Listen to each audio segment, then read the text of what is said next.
Estamos ao vivo. Estamos ao vivo. Muito bem, Vadir.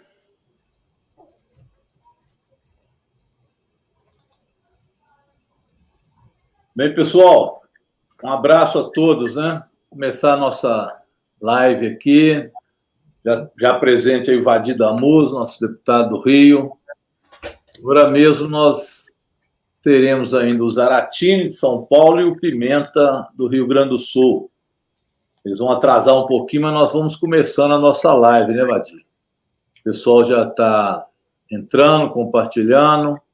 Pediu o pessoal para colocar a cidade de onde estão, o estado, que é para a gente iniciar os nossos contatos aí. Maria Cirlei, lá do Rio de Janeiro, está aí do Rio, ó, mandando um abraço para todos, para o Vadir. São Gonçalo do Pará, Minas Gerais. O pessoal já está entrando na nossa live, que toda segunda-feira a gente fala aqui da situação política, como é que está o país nesse momento, na Câmara Federal, quais são as perspectivas que nós temos para frente, né? Essa semana, Vadir, eu recebi agora um comunicado do presidente da Comissão Especial da PEC 32, que eles chamam de reforma administrativa, mas que é aquela reforma administrativa, é o desmanche da prestação do serviço público. E ele já convocando reunião para quarta-feira. O relatório ainda nem foi entregue aos deputados. Diz o relator que ia entregar quarta-feira passada, passou para quinta, sexta, hoje não entregou. Provavelmente deve entregar isso amanhã para querer aprovar o relatório na quarta-feira. Claro que nós vamos fazer obstrução, pedir vista, mas é um absurdo, né?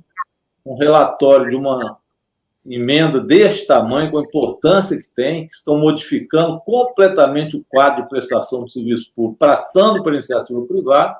Ele entrega o relatório numa terça-feira e quer aprovar na comissão na quarta-feira. Então, essa turma, é aquilo que eu tenho dito, eles têm pressa para acabar com o Brasil, para acabar com o serviço público, é impressionante.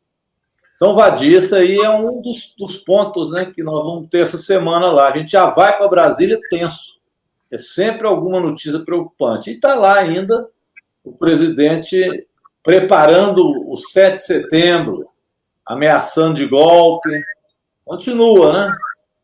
E a gente acompanhando. Agora diz que está com medo de ser preso, né, Vadir? Tem motivo para ele estar com medo? Bom, Rogério, primeiro, boa noite para ti, boa noite às amigas, aos amigos que estão conosco aqui nesse momento.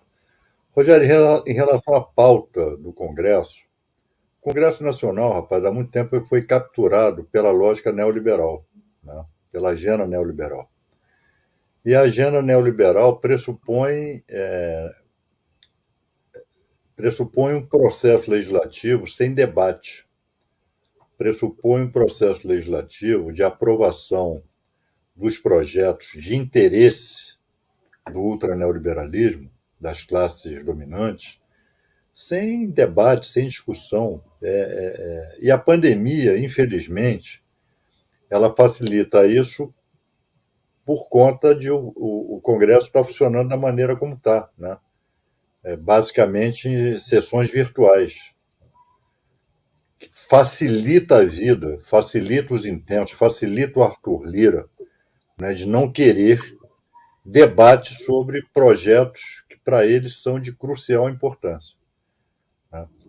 Então, foi assim, eu estava aí, foi assim com a reforma trabalhista, é assim com tudo. Agora, pelo menos naquela época, a época pré-pandemia, né, nós tínhamos a oportunidade de obstruir, tínhamos a oportunidade de, enfim, resistir de uma maneira mais efetiva. E agora não, né? Agora com essa votação aí virtual, enfim. Agora, e outra coisa, Rogério, em relação a Bolsonaro, eu me lembro, há 2 semanas atrás, quando ele entrou com um pedido de impeachment contra o ministro do Supremo, Alexandre de Moraes, eu fiz uma publicação no Twitter dizendo o seguinte, que Bolsonaro, por conta daquele gesto, ele estava criando um cenário para ele, né? Ele estava criando um cenário no qual lhe restariam duas opções. ou dá o golpe ou vai preso. Né? Não tem opção para ele. Né? O Bolsonaro está pavimentando o caminho para um golpe e tenho minhas dúvidas se ele terá condições políticas, né, de fazer isso, de dar esse golpe. Não é falta de vontade, não. Vontade ele tem. Ele trabalha para isso. Agora, se essa tentativa vai ter êxito ou não, vai depender de uma série de variáveis. Eu acho que não. Então, Bolsonaro pavimenta o caminho dele para Bangu 8 ou para a Papuda. Né? Bangu 8, porque aqui no Rio é onde ele tem domicílio, é onde ele mora. E Papuda, que é aí em Brasília. Né?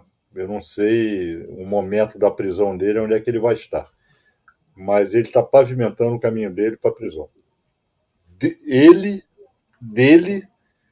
e do seu entorno familiar. Né? Todos adeptos da prática de crimes. É lamentável, né? E o pior é que ele sabe disso e vai alimentando o caminho do ódio, tentando se apegar àquele cargo através de uma horda de pessoas mais ignorantes do ponto de vista de saber, de política, enfim, ele vai se mantendo ali da forma que pode, se apegando àquele cargo com mentiras, com ameaças. Então é realmente um governo estrambelhado, né? Agora eu estava vendo, Vadir, até umas 8 entidades do agronegócio assinando um documento dizendo que não tem tranquilidade, imagina, do agronegócio, de trabalhar aqui no Brasil e dizendo que o país está muito mal visto lá fora e que estão perdendo dinheiro. Imagina, o agronegócio que o Bolsonaro alimenta, né, tenta alimentar aí de toda forma. Nem eles mais estão aguentando o bolsonarismo. Então, realmente vai entrando numa espiral de crise esse governo e o resultado dele será, com certeza, prisão. Tomara que seja mais rápido do que o tempo que falta de governo dele, porque realmente o país vai se acabando também, né? O nível de miséria é muito grande, enfim. E o que me entristece nisso, Vadir, é o parlamento, né? A Câmara de Deputados e Deputadas ter esse papel que está tendo. Não reage, quer dizer, vendo o que acontece e em troca de orçamento paralelo, deixa tudo acontecer. Falar nisso, quinta-feira eu estou convocando lá, pedir que fosse até a Câmara, o Tribunal de Contas da União, para conversar sobre orçamento paralelo, viu? Porque naquela votação do voto de papel, que o Bolsonaro se gabou de ter tido mais voto do que nós esperávamos, quando nós fomos ver, ele tinha liberado 1 bilhão de emendas. Então, o que ele está fazendo é a prática abusiva do toma lá da cá, e este ano, esse toma lá da cá vai ficar em 16 bilhões e meio só do chamado orçamento paralelo, que é a liberação de recursos que ele tem feito para a base dele. Então, o Congresso Nacional, especialmente a Câmara, está ajoelhado diante de um governo por causa do velho toma lá da cá com o Centrão. É lamentável ter uma Câmara que não reage a tantos abusos que esse presidente da República faz. Quer dizer, o cara entra no Senado, pede impeachment do ministro Supremo e a Câmara, através da sua presidência, da mesa diretora, não diz nada. Praticamente passa a mão na cabeça do Bolsonaro. Então, é lamentável mesmo. E vai votando as coisas que interessam ao mercado, interessam ao grande capital. Isso que nós estamos vendo lá na Câmara. Então, amanhã, essa semana, mais o debate agora que eu falei com vocês da PEC 32, da reforma administrativa, e também estão querendo passar um novo Código Eleitoral. Não sei para que querem mudar a legislação eleitoral agora, na véspera das eleições, que nem foi testado direito. Tudo tem interesse menor, né? Infelizmente, isso está acontecendo. É isso que eu estou te dizendo, Rogério. O Congresso, né, foi capturado pela lógica neoliberal. Né? É essa lógica que preside, né, o andamento dos trabalhos na Câmara, no Senado. Então, é muito difícil, de fato, né? E, repito, a pandemia tem facilitado isso, porque a, a votação virtual, a falta de debate presencial, né? Ela facilita a vida aí do Arthur Lira, etc. O Bolsonaro ele tá jogando as últimas cartadas dele. Não é à toa, né, que ele favorece exatamente esse setor. Você vê, vai ser um manifesto de empresários. Já são mais de 400 entidades, né, empresariais, tudo do grande capital, tudo gente que financiou o golpe de 2016, tudo gente que pauta, né, esses projetos no Congresso Nacional. Mas o Bolsonaro, ele é tão desqualificado, ele tem uma conduta tão inapropriada como presidente, que ele prejudica os negócios dessa turma. Ele prejudica os negócios. Né? Por mais que ele chancele o neoliberalismo, ele é hoje um neoliberal, etc., mas ele, com essa conduta, o Bolsonaro ele cria um estado de crise aqui no Brasil permanente. É um estado de tensão permanente. Né? Bolsonaro é a crise. Né? Então, isso prejudica os negócios. Essa turma percebe uma insegurança jurídica, sabe que investidor, né, não gosta de investir em ambientes políticos como o nosso, né, tóxico. Agora, quem é que está intoxicando o ambiente político brasileiro? É Bolsonaro. Né? O teu conterrâneo, que inclusive com quem eu me dou muito bem com o Rodrigo Pacheco. Ele foi colega nosso aí na Câmara, nós atuamos juntos na Comissão de Constituição e Justiça, é um sujeito educado, é um excelente advogado, né? Advogado criminalista, garantista. Agora, essa história de querer reunir os três chefes dos três poderes, nosso amigo Rodrigo está querendo se viabilizar como candidato à terceira via por um caminho errado, ele está equivocado com isso. O que ele está querendo é um grande conchavão. Né? Tem que sentar com o Bolsonaro. Não existe. Por isso que o Fux já mais ou menos deixou isso claro. Não vai sentar com o Bolsonaro coisa nenhuma. Né? Nem o Fux quer sentar. Pois é, o Bolsonaro ele tem que se comportar como presidente. Basta ele se comportar como presidente, né, que não há necessidade de reunir. É uma crise gerada por ele. Né? Porque, às vezes, sei lá, o país é invadido por outro país, o país entra em guerra, a pandemia vem e devasta tudo. Vale. Aí é uma crise que foi gerada por fora do sistema político, que está exigindo, né, uma concertação nacional comandada pelos três poderes. Está certo. Agora, no caso do Brasil, isto é uma crise gerada por Bolsonaro. Um sujeito que todo dia vai lá para o cercadinho lá com o seu gado, né, xingar a autoridade, pedir fechamento do Supremo, pedir fechamento do Congresso, porra, entrar com um impeachment de ministro do Supremo, dizer que o processo eleitoral brasileiro é fraudulento. Porra, e calar a boca que não tem mais crise. Vai ser a crise nossa de cada dia, mas não é a crise gerada por Bolsonaro. Então não tem que sentar com o Bolsonaro coisíssima nenhuma. Agora, repito, o Bolsonaro ele está pavimentando o caminho para a prisão, né? Porque até mesmo o apoio do grande capital ele já está perdendo. Ele já está perdendo com esse comportamento dele, porque ele prejudica os negócios. Não é que sejam apegados à democracia, não é que sejam apegados a princípios, não é nada disso. Eles são apegados aos negócios. E Bolsonaro prejudica os negócios. Ô, Vadir, o pessoal está perguntando sobre o TSE. Se o TSE vai mesmo ou se pode caçar a chapa Bolsonaro e Mourão. Agora mesmo nós vamos falar disso. É uma notícia mesmo, está quente aí, hein? O TSE parece que anda perdendo a paciência, o rolo foi muito grande, foi fake news, abuso de poder econômico, então o TSE está fuxicando lá com toda a razão que foi a eleição de Bolsonaro e Mourão. Agora, que papelão do SCAF, hein?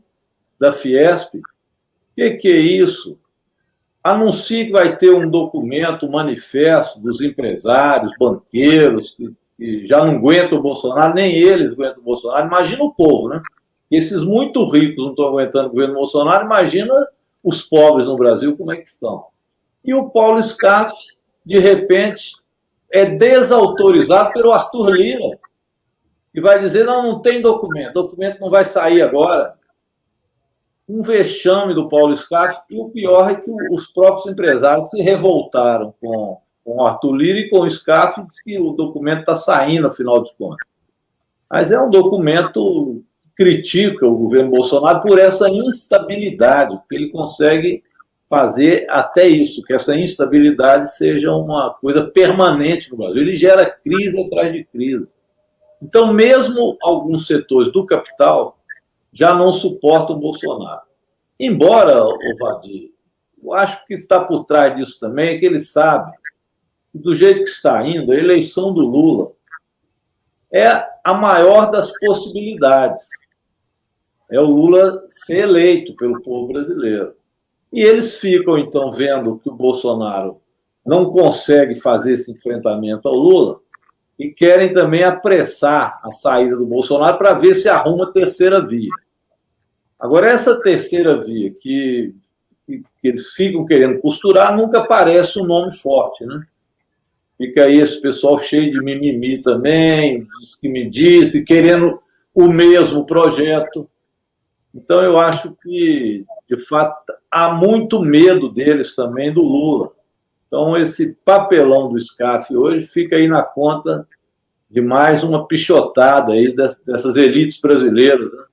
Que não tem coragem de fazer um manifesto, o presidente da Câmara vai lá e desautoriza o presidente da Fiesp. Foi um vexame hoje. Né?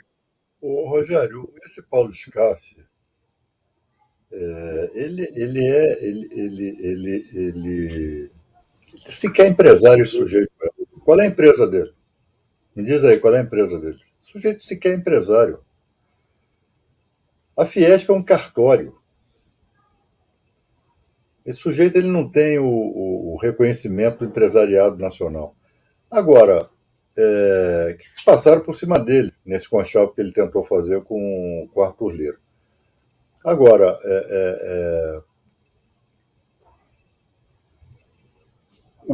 o problema do Bolsonaro é exatamente esse. Ele é tão inadequado, né? Ele é tão fora da caixinha. Ele tem um comportamento tão inapropriado que ninguém quer mais saber desse sujeito, né? E o TSE, jurídica, o TSE sabe, o TSE já tem elementos mais do que suficientes para caracterizar que houve nas eleições de 2018 abuso de poder econômico com a prática de fake news. O TSE, os elementos de prova que estão ali permitem ao TSE que ele se reúna e anule essas eleições. Casse a chapa Bolsonaro-Mourão. O problema é que isso vai ser uma decisão política. Não é o direito que define isso. O direito caracteriza juridicamente. Está aqui, ó, houve. Agora, a decisão de dar consequência à conclusão jurídica é uma decisão política. É uma decisão política. E eu não sei, a não ser que Bolsonaro, ele, nos próximos dias,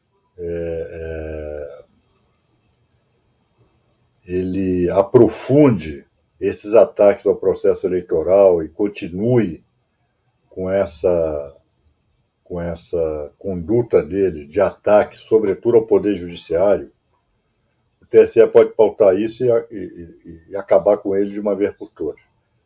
Não acho isso provável. Acho possível, mas não acho provável. Né? Porque aí começam, né? Que aí não é mais o direito que vai presidir a lógica, que vai presidir a tomada de decisão. Né? Vai ser a política. Porra, aí começa as análises, o Brasil vai entrar numa crise, o Brasil vai virar uma baderna, vai virar anarquia, a esquerda vai tomar o poder, enfim. Né? Então, agora, vai depender muito, o andar da carruagem vai depender muito de como o Bolsonaro vai guiar a carruagem. Né? Se ele continuar, se ele aprofundar essa linha, pode ser que. Porque essa decisão do TSE leva o Mourão junto. Eles não teriam nem alternativa ao Mourão. Né? Eles não teriam nem alternativa ao Mourão. Aí a linha sucessória é Arthur Lira. Né? Então é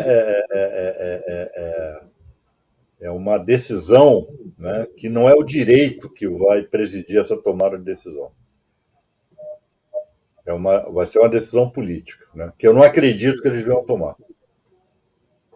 O problema é que, veja bem, Pimenta, o senhor vai bem, seu Pimenta? Aí no Rio Grande? Não, já estou em Brasília, Boa noite, chego aí amanhã cedo. Companheiras. Estava no debate agora sobre a PEC 32. Lá com o Miguel Rosseto, o pessoal do Rio Grande do Sul, mas vocês vão indo aí que eu vou pegando o ritmo aqui. Ok, Pimenta, nós comentávamos aqui sobre essa hipótese do TSE.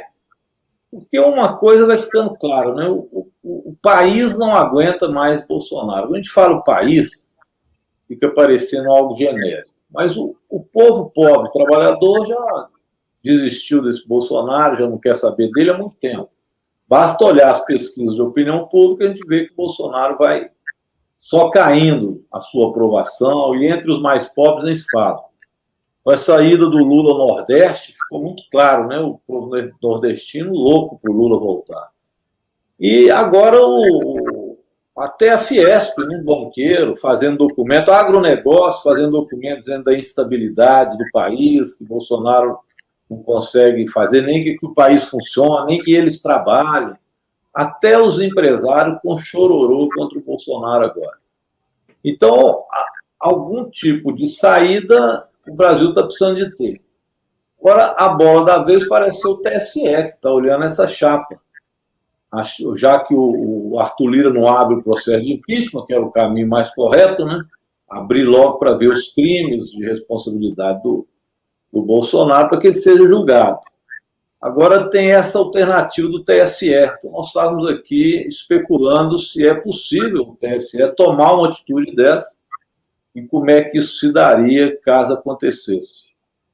Então, é isso que nós estamos aqui um pouco debatendo, se o TSE poderá ou não tomar esse tipo de atitude, e o Vadir está dizendo que não acredita que o TSE vai tomar atitude, mas, ao mesmo tempo, o Bolsonaro ameaçando o país de dar um golpe no dia 7, que não vai dar golpe coisa nenhuma. Como é que fica depois disso? Porque ele vai esticando a corda, e acaba cada vez isso virando mais blefe do que realidade. E o país vai se afundando. Hoje resgataram um vídeo do filho dele, o Eduardo, o nosso colega lá na Câmara. E o filho dele criticando o aumento da gasolina na época da Dilma. Eu perguntei se o peixe diz que morre pela boca, né? Mas o gado parece estar morrendo pela boca também. E o que você acha disso aí, TSE? Tem alguma chance?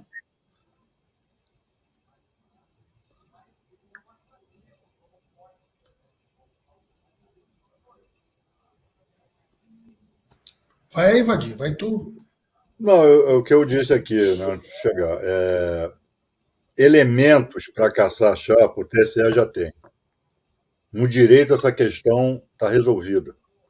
Houve prática de fake news, houve abuso de poder econômico. Né? Isso está mais do que demonstrado nas duas ações.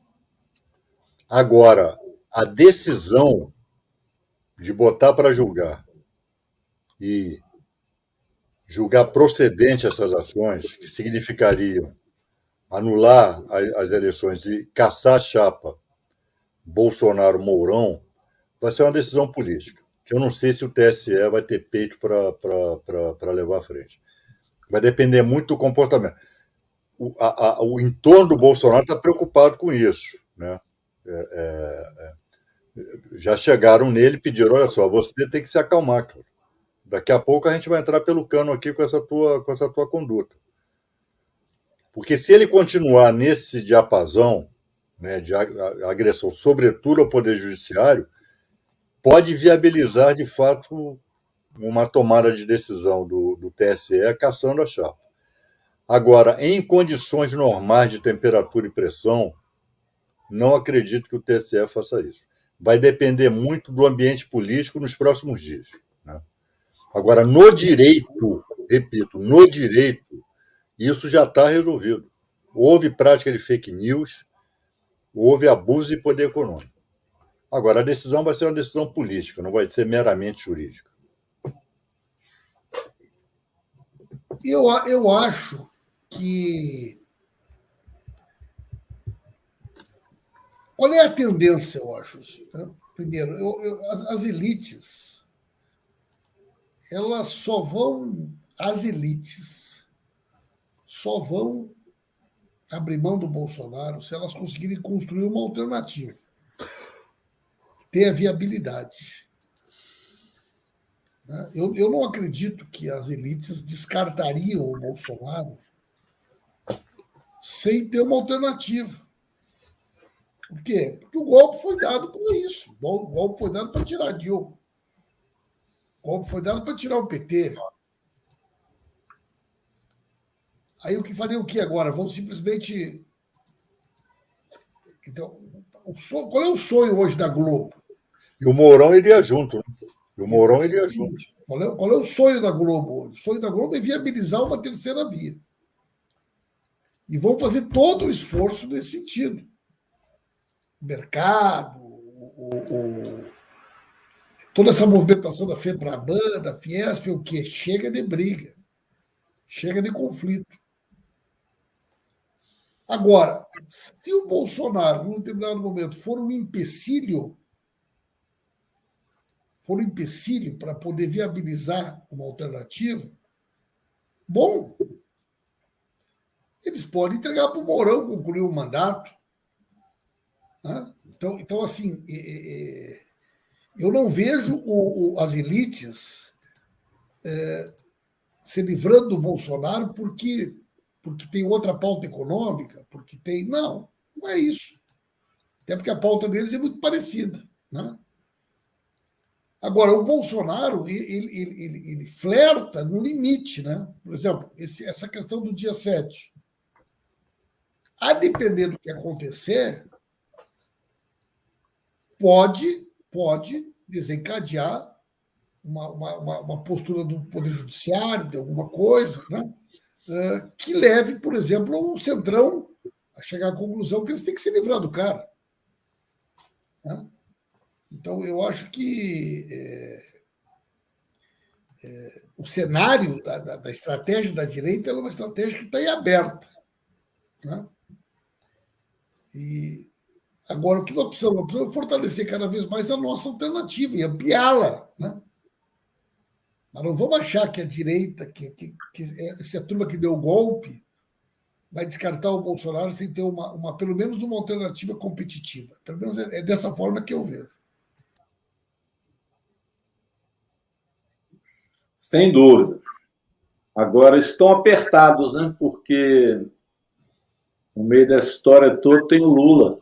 O Lula vai crescendo e eles não conseguem achar alternativa e vão se enrolando com o Bolsonaro e o Bolsonaro vai enrolando eles todos. Então, realmente, a situação deles não é uma situação também confortável. Agora, como eles estão vendo que a possibilidade de derrota existe, a alternativa Lula é algo que pode se concretizar, é impressionante a pressa deles para acabar com o país. Né? Essa PEC 32, Pimenta, que você estava discutindo agora, o relator não entregou o relatório hoje. Diz que vai entregar amanhã. Amanhã, que é terça-feira. E quer colocar na pauta para votação quarta-feira, já na comissão especial. Estava falando isso com o Vadir. A pressa deles em entregar o serviço público para a iniciativa privada. Né? Tem uma descaracterização geral do país que eles fazem com uma gula absurda. E estamos com os índios também em Brasília, resistindo também para que as terras deles não sejam entregues também para as mineradoras, como que é o governo Bolsonaro. Então, é um período para a gente também, o povo brasileiro precisa ter consciência da necessidade da resistência agora, resistir à pauta, não apenas ao Bolsonaro, mas resistir à pauta. E nessa pauta eles se unem muito. A Câmara, o Senado, pode ter uma divergência aqui, outra ali, Vadir, mas você falou do Rodrigo Pacheco, que a MP 1045, aquela da MP da escravidão, que está criando programa para o jovem trabalhar de graça no Brasil, sem 13º, sem férias, sem coisa nenhuma, já anunciou que vai colocar na pauta a tempo. Então, é precarizar absolutamente o trabalho dos jovens e daqueles que têm mais de 55 anos, substituindo os trabalhadores com direito.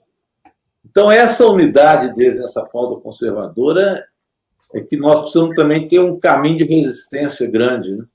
Por isso que eu acho que o grito dos excluídos, dia 7, nós temos que estar nas ruas também, reforçar o chamado da igreja, das pastorais, para resistir a essa pauta conservadora. Pessoal, o Código Eleitoral vai votar aí essa semana? A reunião da bancada hoje foi informada que o relatório vai ser aprovado e que a ideia deles é votar na quinta-feira o Código Eleitoral. Tem muita coisa em aberto ainda, tem muito fio desencapado e, a princípio, a semana promete muito, e ele está chamando votação para 8 e 9 da semana que vem. Logo depois do feriado.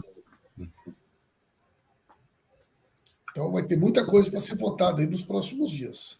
8 e 9 ele quer marcar para ter votação no plenário, mas principalmente para poder tentar aprovar a PEC 32 na comissão especial. Porque eles vão colocar para ler quarta-feira, depois de amanhã, nós vamos pedir vista, vamos julgar isso para depois do dia 7. E aí eles querem fazer já dia 8 e 9 a aprovação dela. E ele quer colocar em plenário meados de setembro. Agora, não vejo também que eles já venceram essa batalha, não, viu? Tem muito deputado com medo de votar contra o serviço público. E se ele, com a PEC do jeito que está, Pimenta, eu acho que eles não aprovam, eles não têm 308 votos, eles vão ter que construir esses 308 votos com outro relatório. Agora vamos ver que relatório é esse. Hein? A pressão também do mercado, do Paulo Guedes, para botar a mão no dinheiro do orçamento de saúde e educação é muito grande.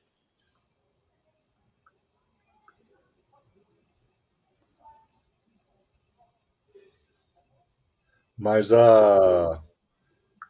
Tá, então o Código Eleitoral talvez até quinta-feira seja votado. E a tributária também. Estão tentando unificar lá em torno da reforma tributária. Essa também está na pauta dessa semana.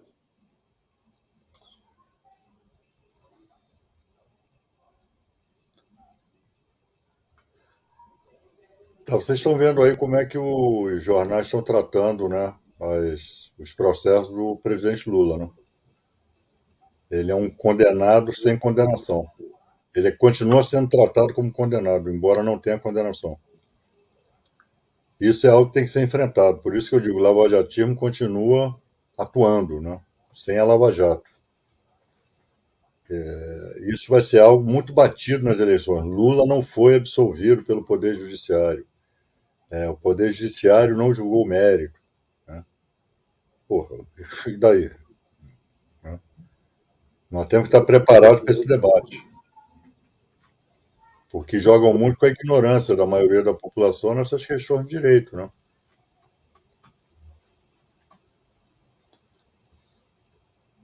E lembrando que 5 anos do golpe, né? 5 anos do golpe. Bom a gente denunciar 5 anos que vem destruindo o Brasil ponto a ponto, né? Em cada programa social, em cada avanço que tivemos, e eles vão cutucando para terminar com tudo. 5 anos que tiraram a presidenta Dilma e vieram desconstruindo o país. E hoje o Vadia, é mais claro que teve um golpe, né? Hoje não é apenas a gente do PT que diz isso, o setor grande da sociedade sabe que esse golpe veio e a que ele serve, e como que ele está sendo responsável por essa destruição. É reforma trabalhista. É o preposto do golpe, já reconheceu que houve o golpe. Michel Temer, ele mesmo já disse que foi golpe. Não há mais. Não. Agora, a questão é, o golpe abriu as porteiras para isso, né, para Bolsonaro. A degeneração do país começa exatamente com o golpe de 2016. E é intensificado aí com a eleição de Bolsonaro, né? O golpe permitiu a eleição de Bolsonaro.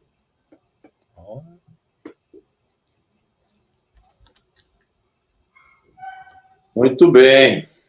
O que ainda temos aí, pessoal?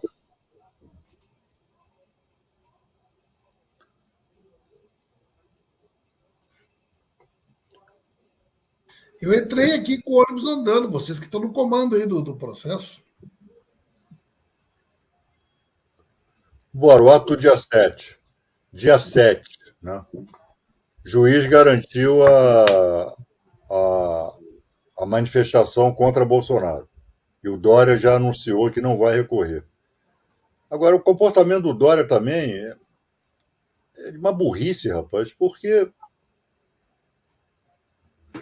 aí ele vai garantir, né, pelo menos era o intento dele, garantir a manifestação de Bolsonaro, que tem ele como alvo, um dos alvos dos bolsonaristas é o próprio Dória, e ele proíbe, ou tenta proibir, a manifestação do Fora Bolsonaro. Mas o juiz da 14ª Vara de Fazenda Pública em São Paulo garantiu a realização da manifestação. E o Dória anunciou que não vai recorrer.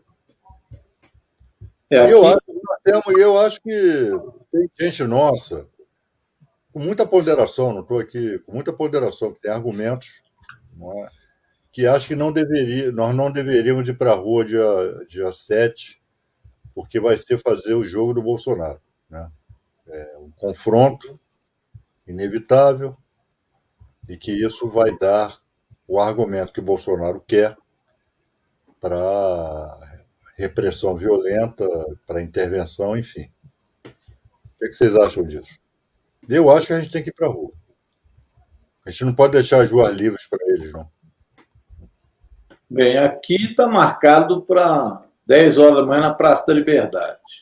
E já é um movimento tradicional, é bom a gente dizer isso também. Né? 7 de setembro é o grito dos excluídos. Então é algo que a Igreja Católica, muito, o setor progressista, já realiza esse ato e a gente sempre acompanhou. Então não é possível agora também não ser solidário com um ato importante desse, que é o grito dos excluídos no dia 7. É uma denúncia que esse setor faz há anos, já são 27 edições, não é isso? Do grito dos excluídos. Então, nós não podemos também ser ameaçados pelo bolsonarismo, ele querer que essa data seja a data dele, né? Para tentar proibir ações dos oprimidos no Brasil nesse dia. Então, acho que nós temos que ir, sim, com os cuidados necessários, mas ir às ruas, sim. Talvez um risco maior é Brasília. Eu acho que, em primeiro lugar, a pessoa tem que entender o seguinte. O grito dos excluídos está na 27ª, 28ª edição. Quer dizer, nós não marcamos um ato para o dia 7 de setembro. Não é isso. Inclusive, nós não vamos fazer um outro ato, outra coisa, né? Nós vamos fazer uma atividade relativa ao Dia dos Excluídos, como sempre foi feito no dia 7 de setembro. Então, não tem porquê essa atividade, que é uma atividade tradicional, que é uma atividade histórica, que existe há tanto tempo, não poder acontecer. Outra coisa são as atividades que eles vão fazer, o evento que eles vão fazer. Né? Então, eu acho que nós devemos, sim, né? Manter essa tradição, manter essa história, se fazer presente, é um ato simbólico, né? Que tem todo um significado que nós não devemos abrir mão dele. Então, eu penso dessa forma. Né? E eles também têm direito de fazer o ato que eles quiserem. O que eles não podem é fazer ato armado, é atentar contra as instituições, contra a Constituição Federal, contra a democracia, contra o Estado de Direito. Isso eles não podem. Porque isso é crime. O presidente da República não pode estimular as pessoas a fazerem um ato, né, contra a Constituição Federal, contra o sistema eleitoral do país, contra a democracia, contra as instituições. Isso é crime. Né? Então, ninguém está impedindo ninguém aqui de fazer ato ou coisa do gênero. Que há um limite estabelecido por lei. Né?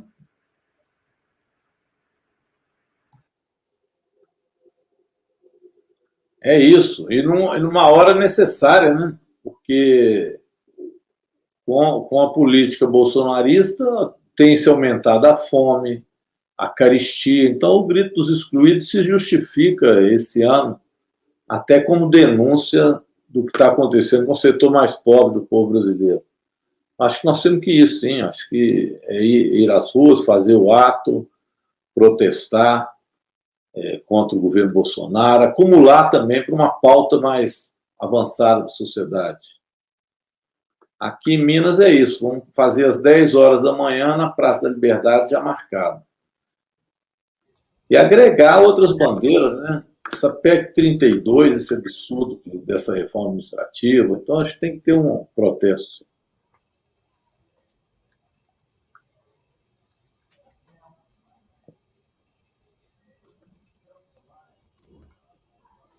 É isso, gurizada. Acho que é isso, né? Acho que já tratamos aí. Vamos aqui para nós bater um papo fora do ar aí, vamos? Oi? Vamos bater um papo fora do ar. Vamos. Tá bom? É isso aí. Um Isso aí, pessoal. Um abração, boa noite aí para todas e todos. Até segunda.